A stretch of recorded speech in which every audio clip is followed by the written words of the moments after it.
Erev Tov, bonsoir à tout le monde. On est dans la Tisha Tayamim, pas dans Shavua Shechalbo, la semaine prochaine, Tisha B'Av. Et on est en plein deuil sur le Beth Amikdash. Nous, les Sfaradim, encore, on se douche. Les Ashkenazim, là, ils ne se douchent plus depuis Rosh Chodesh jusqu'à Tisha B'Av.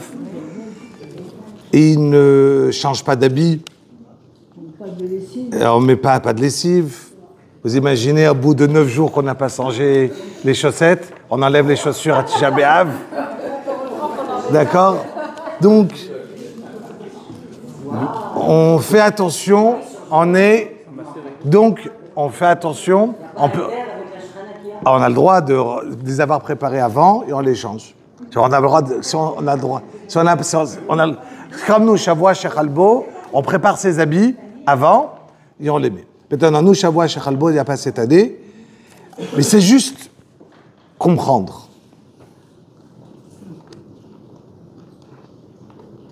Quand quelqu'un, Rahman Islan, il est niftar,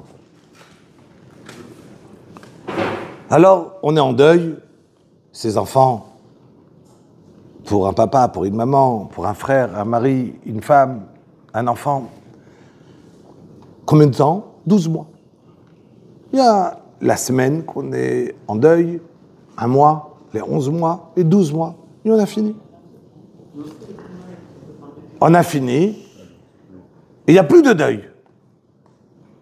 Mais je ne dis pas tant que la personne, il n'y a pas eu Triyat Hametim, alors je vais être en deuil. Non. Comment non? La personne, il est niftar, mais il y a une gzera à la mettre chez Ishtakach Minalev. Il y a une gzera. Akadosh Baruch Hu, il a mis un roc dans le monde, il a mis une loi dans le monde que le niftar, au bout d'un an, il s'oublie du cœur. Attention, avant qu'on le saute, pas de cerveau, on l'oublie jamais. Personne ne peut oublier un mari, une femme, un fils, un parent. On ne peut oublier personne. Mais le cœur, le regesh, il passe. Ce que le regesh qu'on croyait qu'il serait insoutenable aujourd'hui, mais au bout d'1 an, de 2 ans, 3 ans, ça passe. L'homme, il s'habitue à tout. Ceux qui étaient à Auschwitz, ils étaient habitués. Nous, on nous prend à nous. En 1 seconde, on nous met dans Auschwitz. On a une crise cardiaque.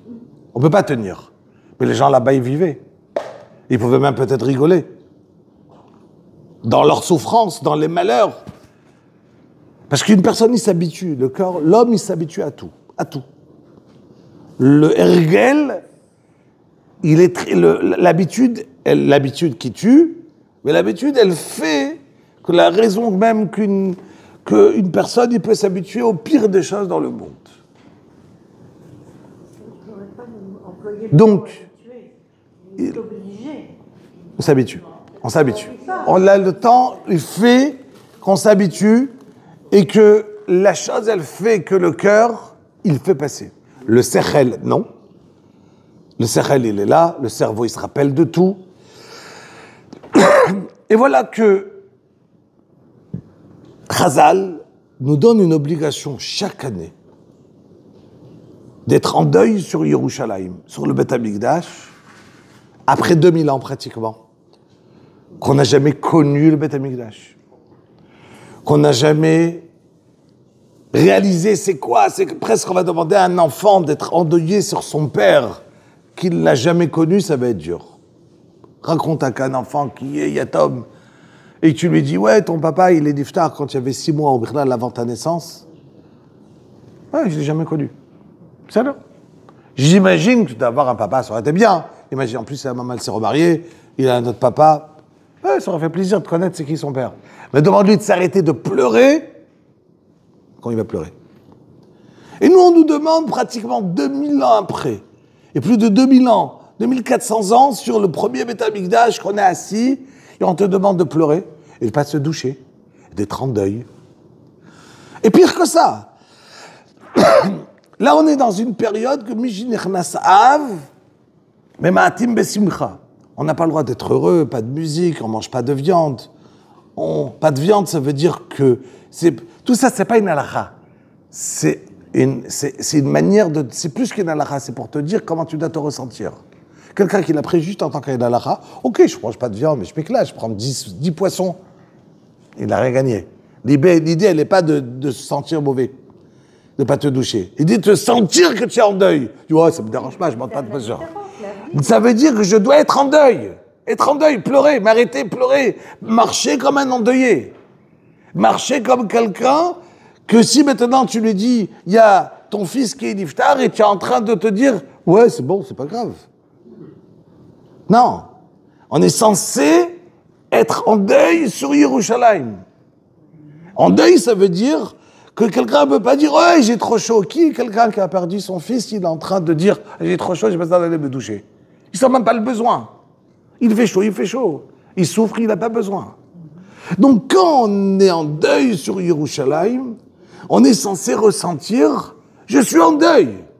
Et pire que si on avait perdu un enfant, ou une femme, ou un papa. Pire. C'est que eux, c'est que 12 mois. Et là, ça ne s'arrête pas. 2000 ans. Pachout, ça ne s'arrête pas. Maintenant, le koshi, il est, c'est que passe Tisha B'Av, Chatzot, déjà, on commence à te dire, tu peux déjà t'asseoir, tu peux déjà faire ci. Le lendemain, tu peux déjà écouter la musique Mechazara, Yud. Et c'est reparti, c'est les vacances. On ressort, on est en vacances, c'est oublié. Hier, on a pleuré. Après, ça arrive Soukot, waouh, on est heureux, on est assis, tout le monde ensemble, et tout va bien. Et on ne te dit pas, pleure sur le Beth Amikdash. On te dit, ah, c'est la simcha, mais ça marta bechagera, vaïtar sa mère. Attends 2 secondes, Beth Amikdash, il a été construit entre-temps? Non. Tu es toujours malheureux. Alors, c'est vrai que même si Tisha B'Av va tomber Shabbat, on ne va pas jeûner. Mais dans le Retzé, Vachalitzeinu, quand on fait Shabbat, on va dire, Vagam she'achalnu ve'shatinu. Bien qu'on a mangé, on a bu, Chorban betecha gadol ve'akadosh, lo sharachnu. Je n'ai pas oublié. C'est que même Shabbat, je dois me rappeler du Beth Amikdash. V'tivnei Yerushalayim ir hakodesh b'mera biyameinu. Et dessus, il y a des halachot. Quand on fait Birkat Hamazon, on n'a pas le droit d'avoir un couteau à côté de lui. De peur que tu prennes le couteau et tu te le plantes dans le cœur. C'est la halakha. Pourquoi? Parce que qui est capable de parler du Beth Amikdash et de pas, chas v'shalom, arriver à prendre un couteau et se le planter dans le cœur? Donc il y a sourd d'avoir un couteau à table. Oui. C'est assourd d'avoir un couteau à table. Et pourquoi on a le couteau? Mais nous, c'est devenu une halakha et on oublie la raison. Mais qui aujourd'hui est capable de prendre un couteau et de se le planter dans le cœur parce qu'il n'a pas le Beth Amikdash? Non. Oui, autant de Chazal, Barour. C'est pour ça que ça a été fait. Parce que c'est pour ça que ça a été assourd. Parce que on vivait la perte du Beth Amikdash. Le même Issour, il en reste. Le même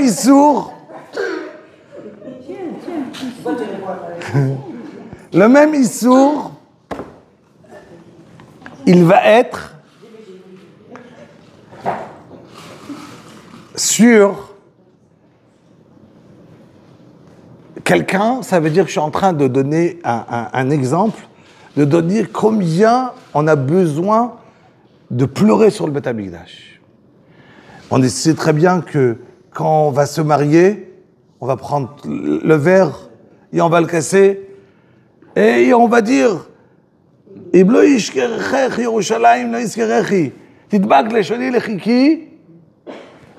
ça veut dire quoi?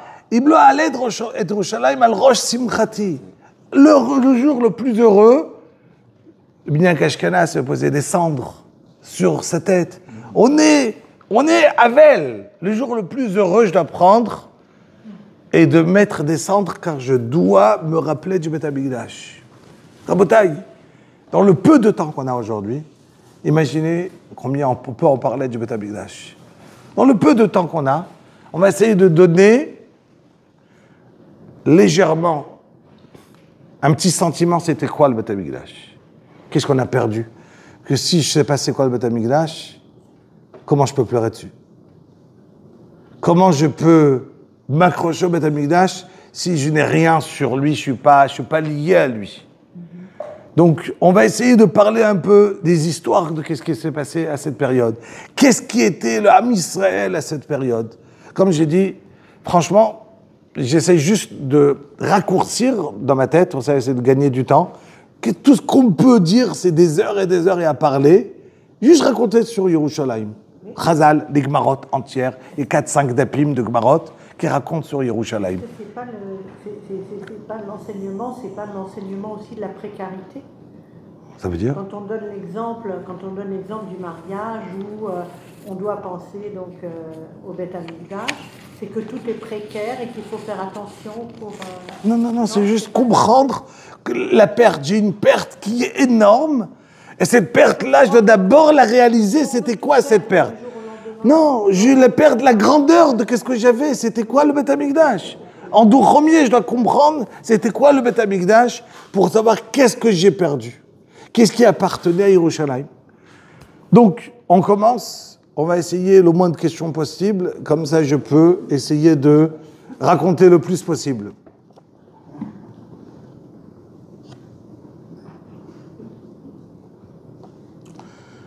Premier point, il faut savoir une chose, alors juste pour continuer ce que je disais, pourquoi on pleure? Ça veut dire quoi pleurer? Pourquoi quelqu'un il pleure? Alors, le pshat pachout, c'est une tristesse. Ça veut dire que quelqu'un il a de la peine, quelqu'un qui est niftar, son père, sa mère, et la personne lui manque, et je pleure. Ça c'est le pshat simple. Le Maharal de Prague, il dit un pshat beaucoup plus profond que ça, beaucoup plus amok dans le pleur. Déjà, il faut comprendre une chose. Quand quelqu'un il va être endeuillé sur ses parents, on a donné 12 mois. Pourquoi 12 mois? Et après 12 mois déjà, ça s'en va. C'est qu'une année entière, elle est remplie de plein d'histoires. Ouais, je me rappelle comment c'était avec papa à Pessah. Arrive Sukkot, ouais, Sukkot, comment c'était? Ah, Rosh Hashanah, quand on partait à la Tfila. Ah, quand on partait Rosh Chodesh. Ah, quand on partait ici. Donc, toute l'année, j'ai des nouveaux souvenirs et qui me manquent dans le cœur la personne. Passer une année, juste ça recommence. C'est la même histoire qu'elle me manque une deuxième fois à Sukkot, ce qui m'a manqué l'année dernière. Ah, un autre degré, c'est plus bas. Le Beth Amikdash, ils disent Chazal, c'est pas 2000 ans qu'on n'a pas le Beth Amikdash. Chaque jour, c'est une nouvelle situation que je vis aujourd'hui sans le Beth Amikdash. Chaque jour, ils disent Chazal, il n'y a jamais eu dans l'histoire ce jour pareil qui existait sans le Beth Amikdash. Et ça, il faut le comprendre, qu'est-ce que ça veut dire. Qu'est-ce qui me manque le Beth Amikdash autant que ma vie, elle est aujourd'hui tellement différente que je ne peux pas dire c'est la raison de la différence, que je veux dire que pour un papa et une maman, c'est 12 mois, pour le Beth Amikdash, c'est des milliers d'années. Non, je m'en fiche. Pourquoi? Parce qu'il n'y a rien qui se répète. Tout est nouveau. Je suis quelque chose de nouveau qui m'arrive aujourd'hui, que je perds le Beth Amikdash, que je n'ai pas le Beth Amikdash. Putain, il faut savoir. Pleurer, dit le Maharal, il dit Rabbi Yahu Hanavi, mi'iten eni dima, est-ce que j'aurais pu avoir mes yeux pour pleurer? Al shever batami, ki kayam sivrer, il dit, on va le lire dans Megillat Echa, qu'on lit pendant Tisha B'Av. Et Rabbi Yahu Hanavi demande est-ce qu'il leur serait été possible que ses yeux deviennent une source d'eau, de pouvoir pleurer tout le temps, toute sa vie, c'est pour le clan d'Israël. Sur ce qui est arrivé quand on a perdu le Beth Amikdash. Sur ce qu'on est arrivé car ça s'est cassé pour nous. Comme la mer elle s'est divisée en 12, il n'y avait plus de mer, ça ressemble à nous à ça. On est cassé, le peuple juif, il est cassé complètement. Il n'a plus rien. Qu'est-ce qui est arrivé? Alors, je peux déjà commencer à raconter légèrement, quand je dis dans tout, je fais un petit peu, parce que je ne peux pas arriver, si je me mets sur un point, on va rester que dedans. Déjà, je vais vous donner point de vue historique, en rapidement. Cet écran, c'était où? Le premier Beth Amikdash. Qu'est-ce qui s'est passé? Pour pouvoir avancer, vous donnez juste un... On n'arrive pas à s'imaginer le Beth Amikdash. Tout à fait. C'est pour ça qu'il faut écouter. C'est pour ça qu'on va d'abord parler tout de suite. Exactement. C'est pour ça qu'on va déjà donner maintenant, déjà, une image du peuple juif, à ce moment-là. Combien de personnes vivaient à Yerushalayim à ce moment-là? Tu as une idée? 20 000, 30 000. Combien? Quelques centaines de milliers. Combien vivaient en Eretz Israël à Yerushalayim à ce moment-là? Pas beaucoup. Quelques centaines de milliers de personnes. Pas beaucoup. Pas des milliards. Ah. La Gemara dit des milliards. 3 millions. Des milliards. 3 millions. Des milliards du Ham Israël. La Gemara va raconter, et c'est un peu déjà dessus que je vais vous faire juste un petit skira sur qu'est-ce qu'on a perdu. C'était quoi la grandeur du Ham Israël? Déjà, vous le savez, quand on est sorti d'Égypte, on était 70. 200 ans plus tard, on était déjà 3 millions. D'accord? De 70, on est passé à 3 millions.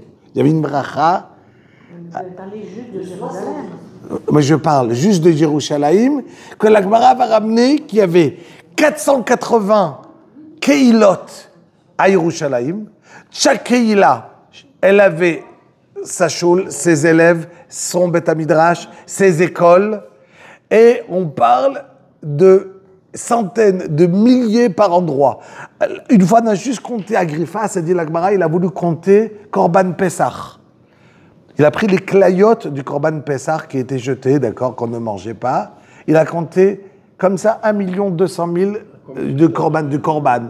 Que chaque Korban, il a un minimum fois de Yerushalayim entre 10 et 100 personnes. Donc minimum 12 millions, ils y étaient sur place, ce jour-là.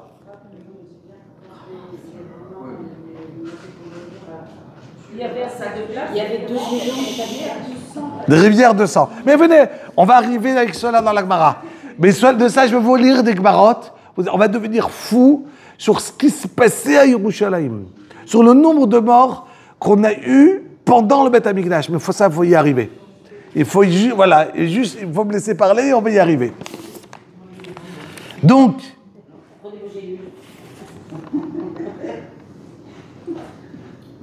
premièrement, comme j'ai dit, je vais juste vous donner d'abord que ça s'est passé quand. Venez, juste, on vous donne légèrement des dates et des repères, comme ça, et si je vais en rapide. On se rappelle qu'il y avait on était 12 tribus. On parle du premier Beth Amikdash, 12 tribus. 10 tribus, ils sont partis avant le premier Beth Amikdash. Donc on se retrouve seulement avec qui? 2 Shvatim, Yehuda et Binyamin. Que Yehuda et Binyamin sont pendant la destruction du premier Beth Amikdash. Les 10 autres Shvatim ne sont jamais revenus. D'accord? Donc, et Marloquet, est-ce qu'ils reviendront une fois? Donc, on sait une chose. Moi, maintenant, ça se passe mal à Yerushalayim, en Eretz Israël. Et il y a des guerres. Et fur et à mesure, Melech Ashur, il vient, il prend. Et voilà qu'il y a un roi qui s'appelle Chizkiyahu HaMelech. Je le fais très rapide, Rabotai. Celui qui voudra, il le réécoutera. Chizkiyahu HaMelech. Et lui, c'était un très grand tzaddik. Il a dit pas d'armée. Il a pris un kherev. Il a mis au Beth Midrash. Il a dit celui qui sort d'étudier, on a Sancheriv qui arrive avec 181 000 Rashi Gayesot. Le danger, il est énorme. La seule chose qui peut te sauver, c'est le limoud de Torah. Plus personne, je veux pas d'armée, je veux rien. On étudie la Torah. Et en un soir, Sancheriv, le malach, il arrive, il dégomme tout le monde est mort, il reste le Vuchadetzar, 3 ans de trucs, il se sauve. Donc, le problème, c'est que Chizkiyahu HaMelech, il est niftar, il y a son fils Ménaché, qui est un très grand rachat, qui va être après lui. Lui, il a régné Ménaché. À la fin, il a fait tchouva, est-ce qu'il est très belle ou pas? Après, il y a eu Amon. Amon, la même chose. Il est devenu très rachat. Et, au fur et à mesure, Am Israël, à Kadosh, il envoie des prophètes. Attention, si vous vous comportez mal, le Beth Amikdash va être détruit. Mais personne n'y croit. Le Beth Amikdash, c'est des nissim tous les jours. On voit Kadosh Baruch Hu tous les jours qui se trouve sur place. On voit Yad Hashem. Comment Kadosh Baruch Hu va-t-il détruire sa maison? Personne n'y croit. Il y avait un roi, le fils, après, il y a eu Yoshéaou, après il y a eu son fils Yoshéaou qui était un très grand sadique, d'accord? Yoshéaou, mais il a fait des bêtises, contre Paro. Bikitsour, il est niftar, il a été tué à la guerre. Il y a eu son fils Yoyakim. Yoyakim, il était très mal comporté devant Kadosh Baruch Hu. Et voilà qu'il y a Nebuchadnezzar qui vient combattre Yerushalayim. Il vient combattre Yerushalayim. Et il faut savoir une chose, que Nebuchadnezzar, là, tout ce que je viens de vous faire, c'est en vérité, c'est très rapide. Parce que Nebuchadnezzar, vous vous rappelez l'histoire, quand il a couru, il était le sophère d'un roi Merodach, comme ça s'appelait, Merodach Beladen. Et une fois, il a écrit à Yechizkiyahu Amelech, il lui a écrit Lichvod Amelech, Lichvod HaKadosh Baruch Hu. Et lui, Nebuchadnezzar, il a dit quoi? Tu parles d'HaKadosh Baruch Hu, tu le mets après le roi? D'abord, on met HaKadosh Baruch Hu, et après, on met Yerushalayim, et après le roi, mais pas HaKadosh Baruch Hu en dernier. Et il a couru 4 pas, l'Arc Gabriel, il a arrêté celui qui avait écrit ça, l'envoyé, pour l'envoyer. De là, il a été zoré de régner sur le monde entier. Parce qu'il a fait 4 pas. Ces 4 pas, il lui a donné ce srout. Ok, mais c'est là. Du coup, Nebuchadnezzar, il arrive, il veut détruire Yerushalayim, et il arrive à combattre, on va dire, Yoyakim, et Yoyakim doit donner une taxe à Nebuchadnezzar. La 9e année, il est mored, il se révolte contre Nebuchadnezzar, et Nebuchadnezzar décide encore une fois de revenir, il le tue, et il met son fils Yechania à sa place. Yechania, il tue pas longtemps. On arrive très rapidement à un Amelech, c'est le dernier, Tzidkiyahu. Tzidkiyahu, c'est un très grand sadique. Mais il n'a pas écouté le Navi dans quelques points, il a fait des choses qui s'est trompé. Et là-dessus, on commence. Tzidkiyahu Amelech, au temps donc de la destruction du premier Beth Amikdash.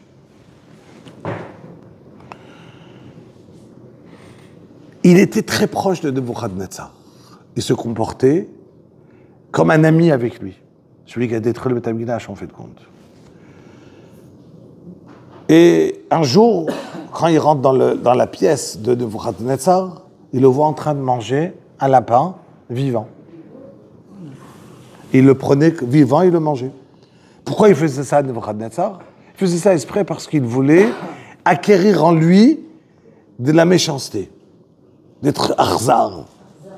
Voilà. Et pour cela, il s'habituait à tuer des animaux, à les manger vivants. Et comme ça, il se retrouvait dans les champs de bataille cruels. Et il voulait avoir ces midotes-là d'être cruel. Mais ça, c'était quelque chose qu'il ne voulait pas le montrer. Donc quand Tzidkiyahu, il l'a vu, et parce qu'il est rentré dans la pièce, il avait le droit de tourner dans le palais du roi comme qu'il voulait. Il l'a fait jurer, Tzidkiyahu, dans la Torah, de ne pas raconter. Il a juré. Quand il a mis Tzidkiyahu, devenir roi sur Yerushalayim, il lui a fait jurer de ne jamais se révolter contre lui. Et il a nommé Tzidkiyahu, non seulement le roi sur les Juifs, mais sur le même Malché Edom, Moab, Bnei Ammon, Tsur et Sidon, les Goïms qui étaient autour de Yerushalayim. Le problème, c'est que les Goïms, ils étaient régnés par un juif, parce que Nebuchadnezzar, il a conquis tout le monde, et il a mis un roi juif sur tous les Goïms. Alors un jour, il parlait contre le Nebuchadnezzar, tous les rois entre eux, et Tzidkiyahu, il a sorti, ah ouais, vous savez, il mange aussi un lapin. Il avait juré de ne pas le faire. Du coup, eux, ils ont envoyé tout de suite un shaliach à Yerushalayim, à Nebuchadnezzar, en racontant ce qu'il avait dit, pour pouvoir se débarrasser du roi juif. Du coup, lui, il a vu qu'il a juré, il est parti, il a attrapé le Sanhédrin, et il arrive pour combattre Yerushalayim. Tzidkiyahu, on va le voir plus tard, lui et ses 10 enfants, ils décident de se sauver. Il avait un souterrain qui passait de son palais jusqu'à en dehors de la ville, entièrement bien loin. Et tout allait bien, ils se sont sauvés. Mais Akadosh Baruch Hu voulait différemment. Comme que Yirmiyahu l'avait dit, Hachem il a fait qu'il a envoyé un tzvi, un cerf, qui s'est sauvé. Et les Chayalim, ils ont vu un cerf, ils ont voulu l'attraper. Et le cerf, il a couru jusqu'à l'entrée du tunnel. Et à la seconde où il sortait, le cerf arrive. Et donc les Chayalim, ils ont attrapé Tzidkiyahu et ses 10 enfants. Et ils les ont amenés chez Nebuchadnezzar. Nebuchadnezzar a dit à Tzidkiyahu, qu'est-ce que je vais te faire? D'après la Torah, tu as juré faux. D'après moi, tu as juré faux. Donc en 2 mots, une punition, tu le mérites. Donc je vais te tuer. Mais je ne vais pas te tuer stam, je vais te tuer en souffrant. Et il a fait souffrir, et surtout il a tué un par un ses enfants en face de lui. Et à la fin qu'il a fiétiné de tuer ses enfants, il lui a crevé les yeux. Pourquoi? Parce qu'il voulait que le dernier vision que Tzidkiyahu il a eue, c'était la mort, comment on égorge ses enfants. Il ne voulait pas qu'il ait une autre vision après ça, pour le garder en vie après, et qu'il reste avec la dernière vision dans sa vie que comment on a égorgé ses enfants. Et il voulait, c'est pour ça qu'il a dit que si je lui garde les yeux, il va voir autre chose, et au fur et à mesure, cette image-là, elle va passer. Il voulait que cette image-là, elle reste en lui tout le temps, donc il lui a crevé les yeux juste après. Regardez un petit peu la cruauté. C'est ce qu'il lui avait prédit en vérité, Yirmiyahu Hanavi, que tu iras à Bavel, mais tu ne la verras pas. Il a dit, ben voilà, je suis descendu à Bavel, à Narod Bavel, Sham Yashav, Nogabachenu. Il est arrivé à Bavel, mais je n'ai pas vu Bavel car il avait les yeux crevés.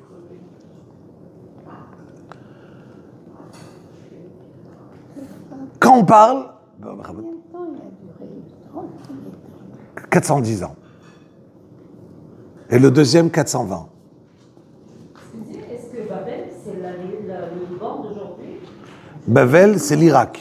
Ah, c'est l'Irak. Maintenant, on va essayer de parler rapidement, comme qu'on a dit, sur des chiffres. Légèrement des chiffres. Je vais vous lire une Gemara. Alors, la Gemara raconte comme ça.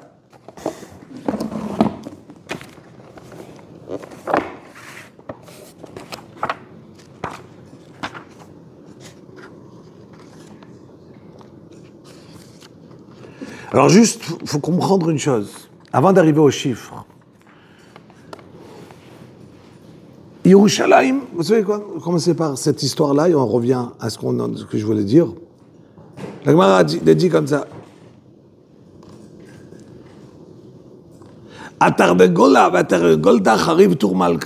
Il y avait une ville de Yahar, de Yanai Amelech, que l'histoire, la Gemara raconte, tout le monde connaît les histoires avec Kamsa ou Bar Kamsa, que Yerushalayim elle a été détruite, les 2 personnes qui étaient invitées au mariage et tout ce qui s'ensuit. Donc la Gemara raconte les histoires, qu'est-ce qui s'est passé. La Gemara a dit comme ça, que au temps de Assalortana, ils sortaient, ils mettaient, quand il y avait un mariage, ils mettaient une poule et un coq qui, dans le mariage, et pour avoir la bracha, c'était un siman tov, une poule, elle a plein d'œufs, elle accouche facilement, les dakalaka, tarnegolet, d'accord? Donc c'était un siman tov. Et voilà qu'il y a, à cet instant, on parle dans le deuxième Beth Amikdash, des légionnaires romains qui passent. Ils voient une poule, ils l'attrapent.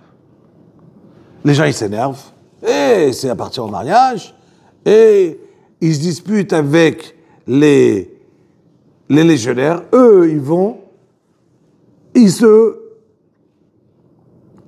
les ont frappés, et eux, ils vont, tournent chez le Kessar, chez l'empereur, en disant, les Juifs, ils se sont révoltés contre toi. Top. Il vient pour se battre contre Tourmalka. Et dit la Gemara comme ça, que là-bas sur place, il y avait un gars qui s'appelait Bardaroba. Bardaroba, c'était son nom. Il était tellement fort, elle dit la Gemara, qu'il pouvait sauter presque 2 kilomètres d'un coup. Ils la pouvaient, eux, les Romains, ils jetaient les grosses pierres, là, vous savez, avec leur machine. Comment on dit ? Catapulte. Il les rattrapait d'une main, il les rejetait. Sur place. Pire qu'Obélix. D'accord ? Il les rattrapait, la Gemara raconte, jusqu'à que l'empereur, il est venu, il a pris sa couronne, il l'a posée par terre, il a dit à Kodosh Baruch Hu, un gars, il peut déraciner tout Rome. Pas une personne. Il n'y a pas un kavod un petit peu vers Rome, vers Édom? Une personne. Et dit la Gemara que cette personne-là, il était tellement fort qu'on ne pouvait pas le tuer. Et jusqu'à qu'il s'est trompé dans sa parole, lui-même, il a dit à Kadosh Baruch Hu, Archeli poubele bardaroma. Allo ata Elokim zenartanu velo tetze Elokim etzivoteinu. Il a dit à Kadosh Baruch Hu, on verra combien ils étaient de millions dans la ville, ils n'avaient même pas peur. Les Romains pouvaient arriver, essayer de nous combattre, tout ce que vous voulez. On a le Beth Amikdash, on est fort, on a des giborim, on est très riche, on a tout ce qu'il nous faut. Vous ne pouvez même pas nous faire un matzor, un siège contre nous, vous ne pouvez rien nous faire. Il a dit à Kodosh Baruch Hu, Hachem, ne nous aide pas, mais nous embête pas non plus. Si tu nous embêtes, si tu nous casses, mais d'après le Derech HaTeva, d'après la nature, tel qu'on est, on est très fort. On a une Sava, la meilleure du monde. Nous, on est les meilleurs. Si Hachem est contre nous, c'est évident, on perd. Mais si Hachem, tu nous aides pas, mais sans nous casser, on est très bien. D'accord ? Il n'a pas voulu dire du mal, mais il a mal dit. D'accord ? Mais sa kavana, elle n'était pas autant forte de ce que j'ai dit, c'est ce qui est sorti de ce qu'il a dit. Il a dit la Gemara, il y a eu un serpent qui est venu et qui l'a mordu à la cheville, d'accord ? Et il est niftar. Je ne sais pas si c'est là-bas, c'est sorti le talon d'Achille, je ne sais pas c'est quoi le truc. Non, mais. Non, une flèche. Ok.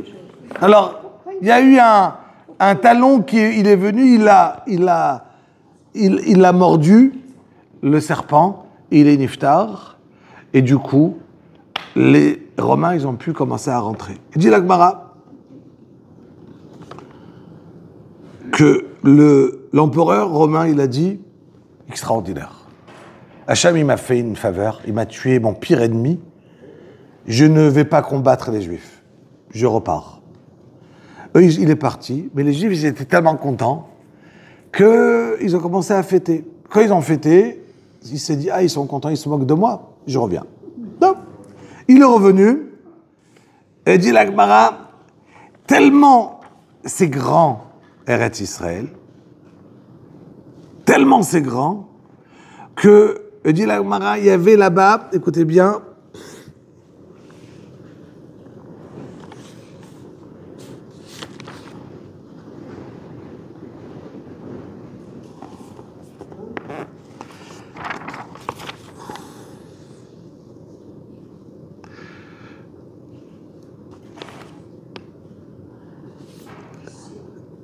Amarav et Shishim Ribo Ayarot, Ayolo Leyana Yameler Be'ar HaMelech. Il y avait 60 000 villes. Et dans chaque ville, il y avait minimum 600 000 personnes. Combien? 600 000 personnes. Faites, dans 600 000 fois 600 000, c'est 36 milliards. Milliards. C'est ça. De quoi? De personnes. De personnes. Oui, ils sont. Alors, dit la Gemara, Amaroula, les Didi, quand moi je suis arrivé à cet endroit, que vous me parlez qu'il y avait là-bas des milliards de personnes, je n'arrive même pas à mettre là-bas 600 000 personnes, une seule.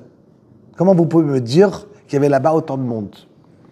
Et dit la Gemara, il faut savoir une chose. Eretz Israël, ça s'appelle Eretz Atzvi. Eretz Atzvi, le Tzvi, quand tu le prends, tu prends sa peau, elle est...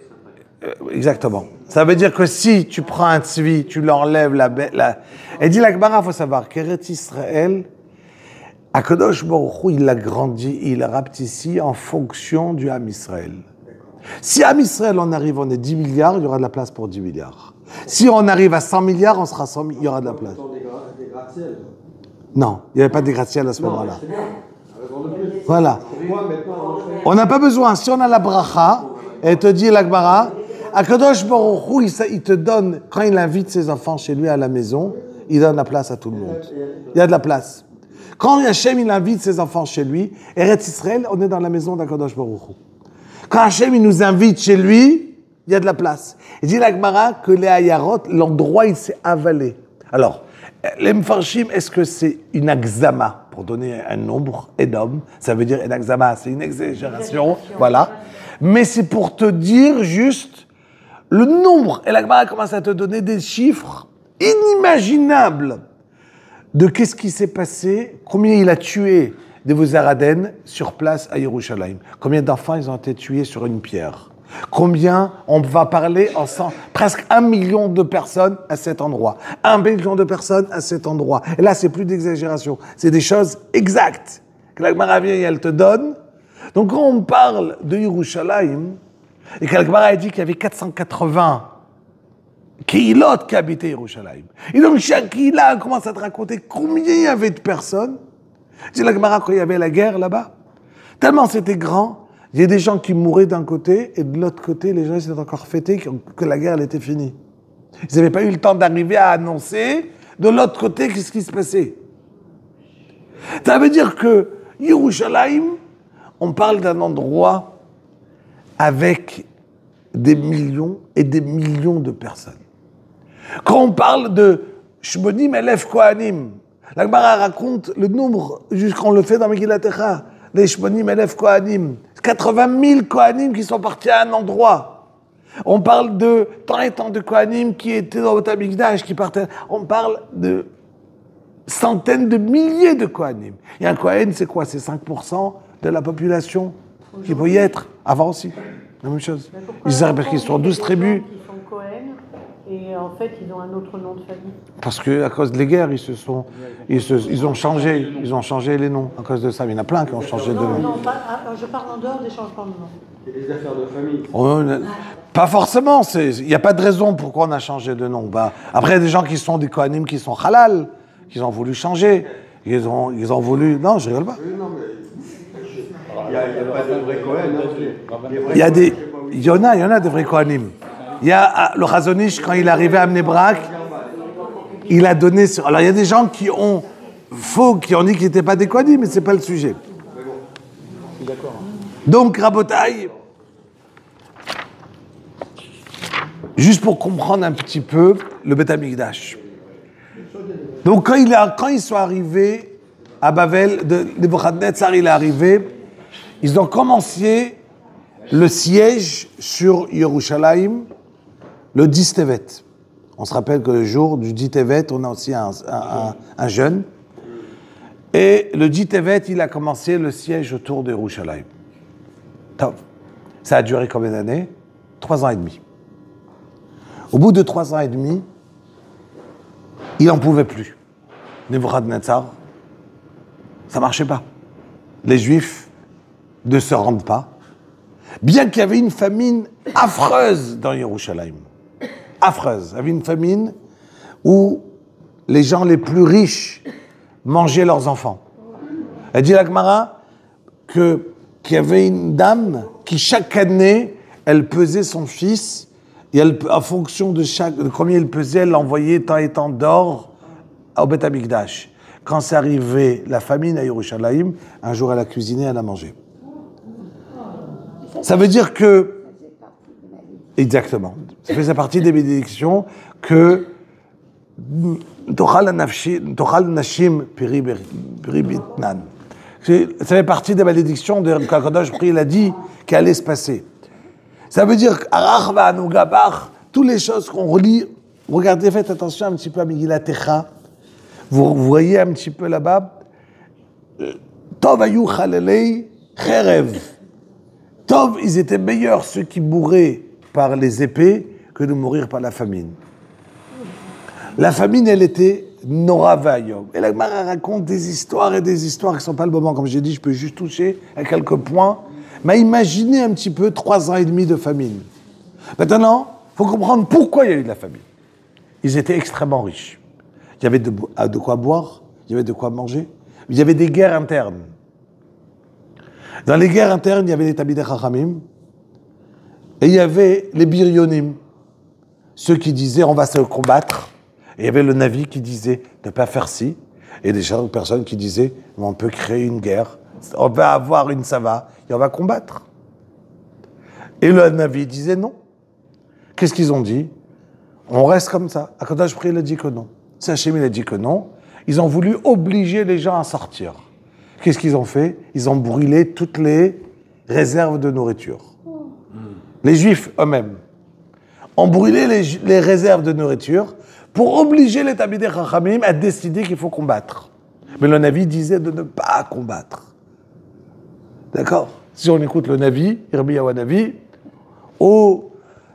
donc, il y avait, et ça je vous parle, entre le premier Beth Amikdash, le deuxième Beth Amikdash, il y a tellement d'histoires, et je vais vous raconter en rapide.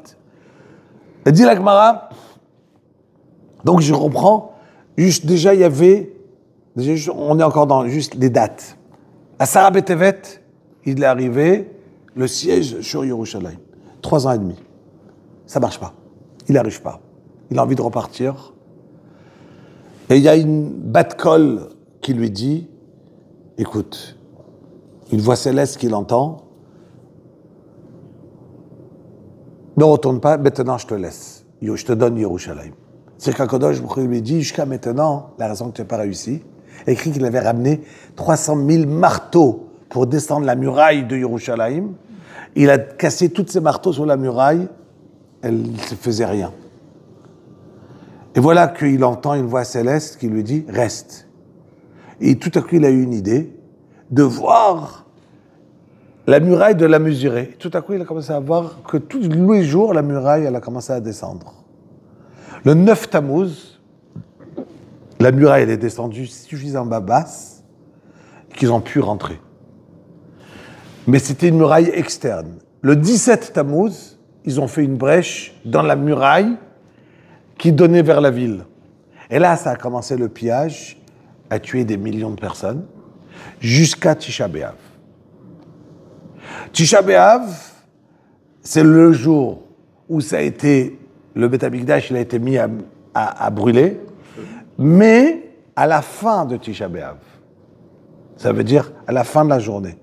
Quand nous, on est déjà en train de dire Nachem, c'est à la fin de la journée, il a brûlé essentiellement le 10. Chazal, ils ont dit qu'il faut pleurer le 9. Pourquoi? Car le début, c'est le plus important. Le début, c'était le 9, c'est le plus important. Mais le 9, c'est pour ça qu'on garde jusqu'à Chatzot, du 10, le lendemain, on garde toute la halachot, parce que le 10 encore, il brûlait le Beth Amikdash. Il a sincèrement brûlé. Maintenant, qui a brûlé le Beth Amikdash? Akadosh Baruch Hu. Ça veut dire que eux, les goïms, ils ont fait ce qu'ils ont fait. La Gemara raconte et dit comme ça. Il y avait Titus. Là, on va le faire en rapide. C'est une Gemara qui est magnifique, donc je vais... La Gemara a dit qu'il y avait Rabbi Yochanan, au temps du deuxième Beth Amikdash, du coup. Il y avait Rabbi Yochanan, qui avait son neveu, qui était le roche des Abba Sikra. Il y avait les Sikresim, c'était les gens, les Biryonim, qui n'étaient pas avec les Talmidei Chachamim, et qu'ils créaient beaucoup de problèmes. Donc, je vous rappelle qu'il y avait, c'est trop mal parce que je saute beaucoup de choses, il y avait un certain Nagdimon Ben Gurion. Nagdimon Ben Gurion, il fait partie des 3 pour qui le soleil, il a été parti en arrière, le soleil s'est arrêté. C'est qui les 3? Moshe Rabbeinu, Yoshua, Nagdimon Ben Gurion. Il était au temps du deuxième Beth Amikdash. Extrêmement riche. Des histoires, vous qui lisez les Gemarot, on pleure tellement c'est beau. La Gemara a dit comme ça, je le fais en rapide, je ne lis pas tous les mots. Dit la Gemara qu'il y avait Rabbi Yochanan qui a décidé de parler à Titus.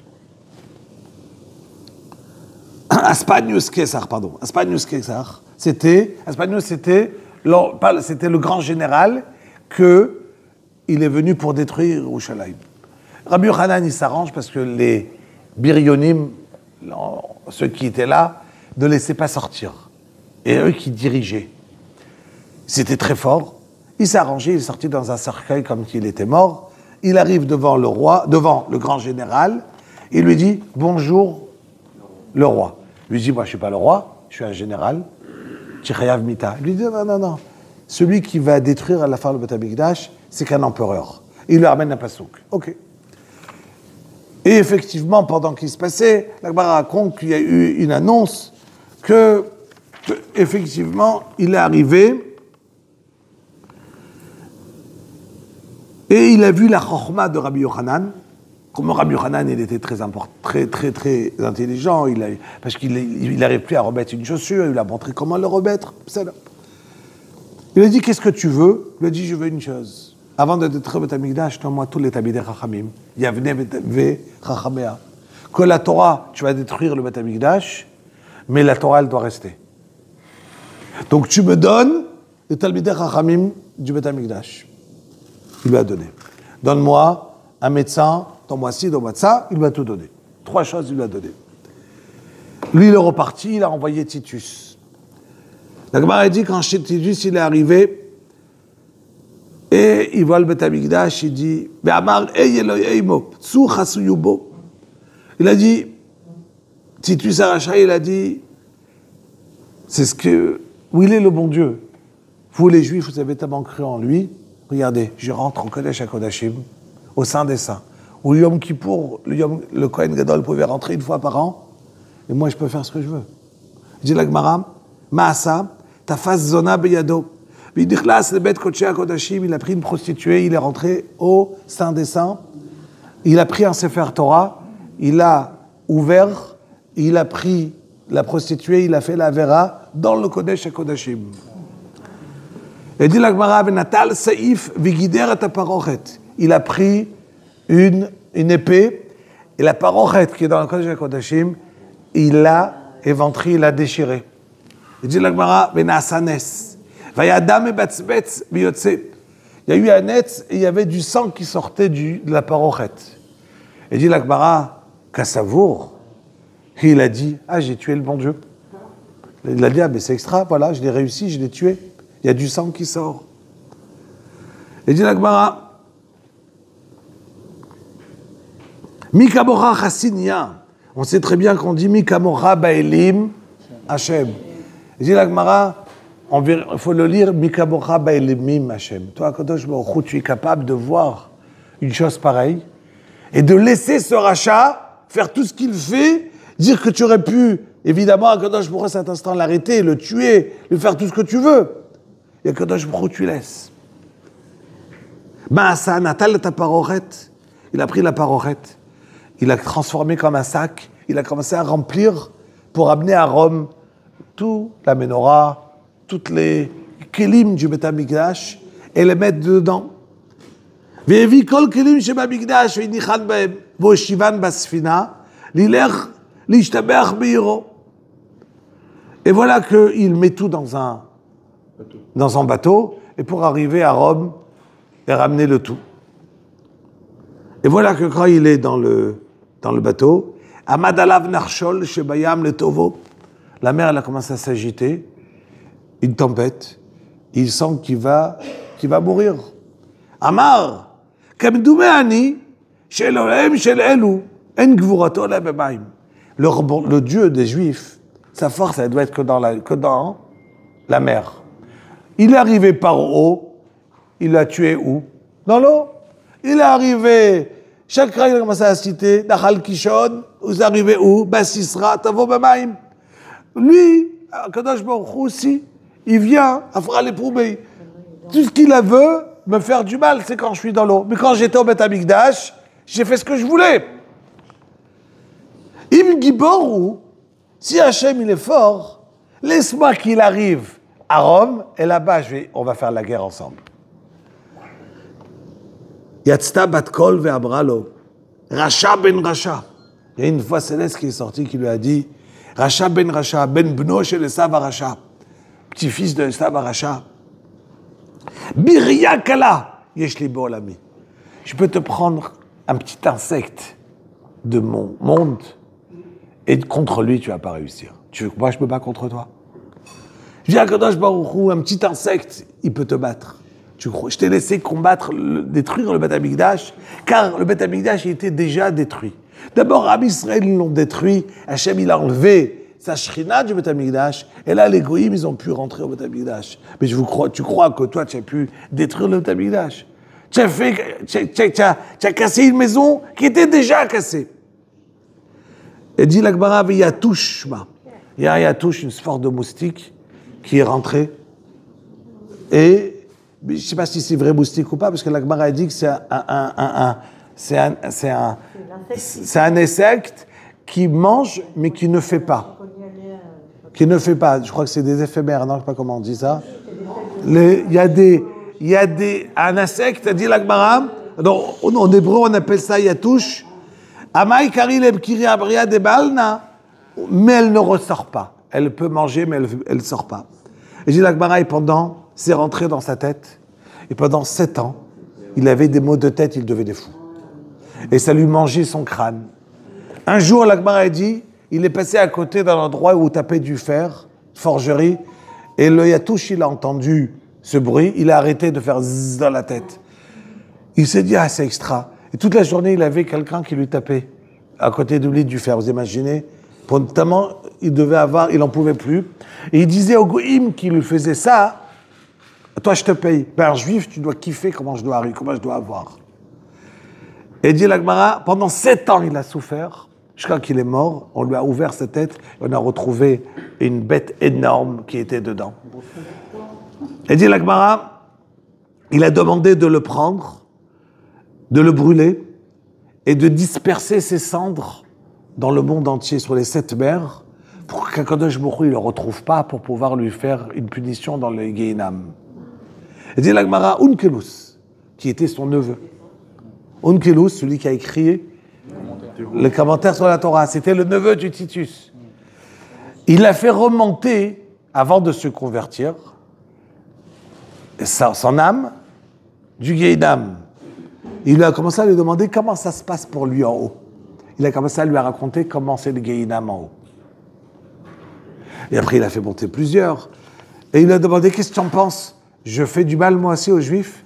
Il a dit, écoute-moi bien. Tout celui qui va faire du mal aux Juifs, il réussit. C'est comme ça. Quand Kadosh Baruch Hu, il veut punir l'âme Israël.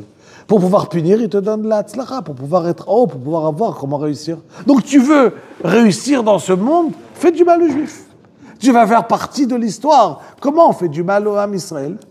Après, en haut, il t'arrivera. Mais ici, maintenant, tu veux réussir dans ta vie, fais du mal aux Juifs. Ça va marcher. Il a été à votre cours, hein, Emmanuel Macron. Et l'Agmara commence à raconter chacun qui l'a fait monter. C'est juste pour vous dire à Botaï combien une goutte, quand je dis, il y a des dapim et des dapim de Gmarot, une goutte de comprendre Qu'est-ce que ça veut dire le Beth Amikdash? Et je finis sur un point. La kirva, la proximité qu'on avait avec Hachem.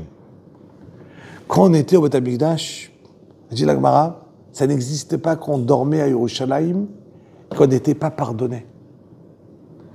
On avait une tahara, une pureté, on avait la vache rousse qui venait, qui te faisait d'être pur. Nous, aujourd'hui, on n'a pas une notion, c'est quoi être pur.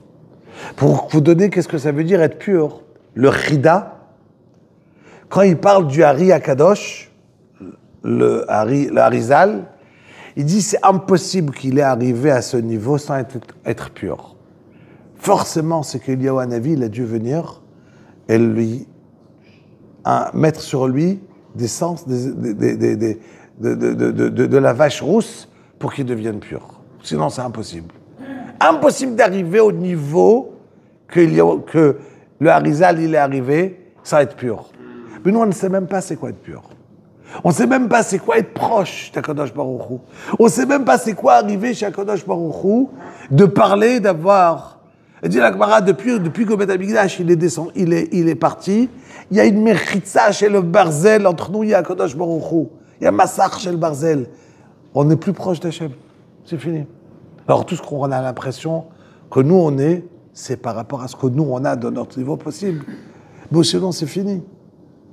Il y a écrit la Gemara, depuis que le Beth Amikdash il a été détruit, En Yom, il n'y a pas la tzara plus forte, mais Chaverta, il y a des tzarot dans le monde qu'on ne peut pas imaginer.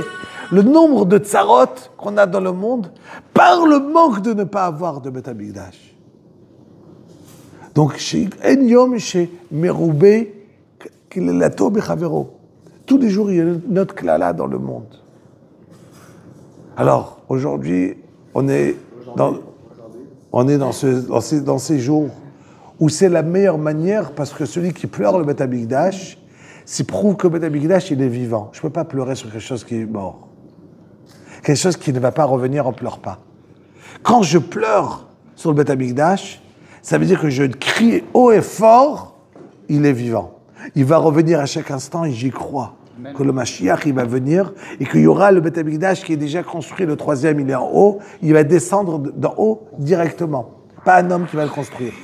Et quand je sais que je ressens une chose pareille, Rabotai, j'en suis sûr que Zoché Veroé, tout celui qui est mitabel sur Yerushalayim, il est Zoché, pas Iské. Zoché, il voit qu'il est vivant.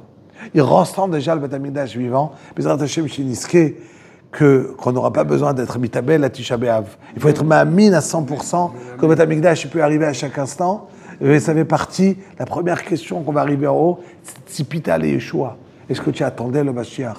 Et ça, il ne faut pas être ni Chassid Breslev, ni Chabad, ni Litaï, ni Sfarad. Tout le Ham Israël, ensemble, on a besoin d'être unis à se dire Tzipita le Yeshua, et on veut le Mashiach, on s'en fiche de ce qui va être Sfarad, Ashkenaz ou autre. Il est le Mashiach qui va unir tout le clan d'Israël et que Bezrat Hashem niske be'emet bekrov be'yabeinu. Amen. Rabbi Akasha Omer,